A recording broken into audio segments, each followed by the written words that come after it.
വ്യത്യസ്തമായ ദൈവത്തിൻ്റെ പ്രസൻസ് ആൾക്കാർ അനുഭവിക്കുന്നുണ്ട്. ദൈവമാതാവിൻ്റെ പ്രസൻസ് അനുഭവിക്കുന്ന ഒരു മാധ്യസ്ഥ നിനക്ക് വേണ്ടി ദൈവതിരുസന്നിധിയിൽ മാധ്യസ്ഥം വഹിക്കാൻ ഒരാളുണ്ടെന്നുള്ള ഉറപ്പ് നിനക്ക് നൽകുന്നത് ഈ മുല്ലപ്പൂ സുഗന്ധങ്ങളിലൂടെയും മഴവെയിലിൻ്റെ ദർശനങ്ങളിലൂടെയും സ്വപ്നങ്ങളിലൂടെയൊക്കെയാണ്. അത്തരം പ്രസൻസിന് ഉപയോഗപ്രദമായ ഒരു വചനമാണ് അങ്ങനെയുള്ളവർ ശ്രദ്ധിക്കേണ്ട വചനമാണ്. അല്ലാതെ അത് ലഭിക്കാൻ ആഗ്രഹിക്കുന്നവർ ശ്രദ്ധിക്കേണ്ട വചനമാണ്. സങ്കീർത്തനം 145:18. തന്നെ വിളിച്ചപേക്ഷിക്കുന്നവർക്ക് ഹൃദയ പരമാർത്ഥതയോടെ വിളിച്ചപേക്ഷിക്കുന്നവർക്ക് കർത്താവ് സമീപസ്ഥനാണ്.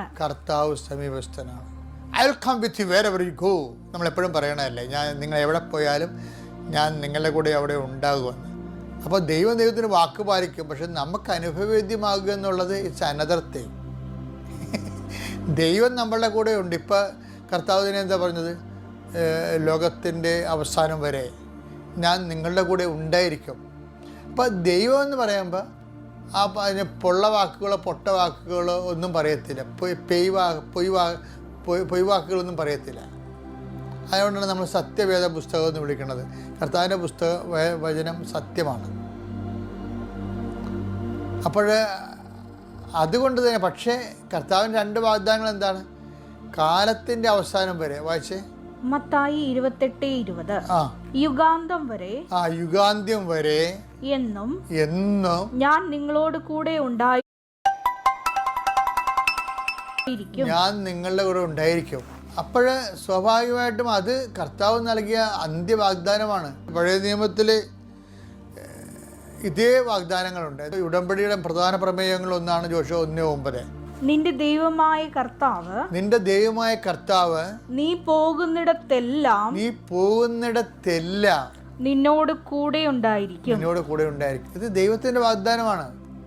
അപ്പോൾ ഇതിൻ്റെ അകത്ത് യാതൊരു കോംപ്രമൈസും ഇല്ല, ഒത്തുതീർപ്പില്ലാത്ത വാഗ്ദാനമാണ്. പക്ഷേ എൻ്റെ പ്രോബ്ലം എന്താ? 2 കാര്യങ്ങളുണ്ട്. ഒന്ന്, കാണാതെ നമ്മൾ വിശ്വസിക്കണം. ചിലത് നമുക്ക് കണ്ട് വിശ്വസിക്കുകയും ചെയ്യാം. 2 തരത്തിൽ ദൈവത്തിൻ്റെ പ്രസൻസ് നമുക്ക് ഫീൽ ചെയ്യാം. ഒന്ന്, കാണാതെ വിശ്വസിക്കാം. രണ്ടാമത്തത് കണ്ട് വിശ്വസിക്കുക. ഇത് 2ൻ്റെയും ആൾ ആരാണ്? തോമാശ്ലീഹയാണ്. നമ്മൾ കാണാതെ വിശ്വസിക്കുന്ന കാര്യം പറയുമ്പോൾ മാത്രം തോമാശ്ലീഹനെ പ്രതിയാക്കും. അതല്ല, കണ്ട് വിശ്വസിക്കാൻ ഒരു ശിഷ്യന് അവകാശമുണ്ട്. യോഹന്നാൻ 20:29. യേശു അവനോട് പറഞ്ഞു